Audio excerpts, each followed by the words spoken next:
you followed this video for quiche crust, welcome back. Today we're doing a crab quiche. Now that our crust has had time to chill, let's go ahead and get it rolled out. You don't have to have special equipment to do anything. If you don't have any kind of a rolling pin, that's no big deal at all. Check this video here. You'll see that I show how to use a canned good wrapped in plastic as a rolling pin.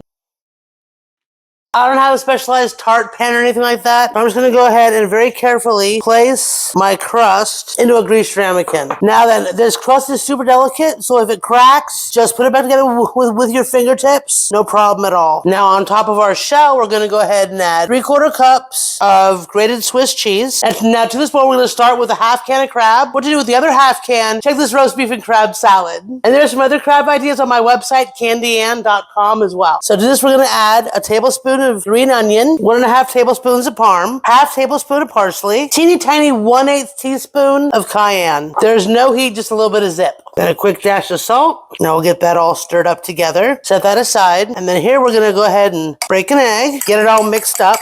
1/4 plus 2 tablespoons of half and half. So there's our 1/4 and 2 tablespoons. Now get that all mixed. Now we're going to pour that over the crab mixture. And again, mixy. Now get that put over our cheese to fill our crust. Give it a good sprinkle of paprika. Now we're going to put this in a 350 oven for about 25 minutes until that custard is good and set when we give it a shake. So a lovely crab quiche for one. If eating this for breakfast or brunch, maybe add a fruit salad or a side of sausage. If doing this for supper, a nice salad would work. Remember, quiche can be whatever you want. It's just a matter of that buttery crust, the fillings you choose, and then that egg for a custardy top. Just remember, cook for one, have some fun, and waste none. The recipe is in the description, and check out this playlist.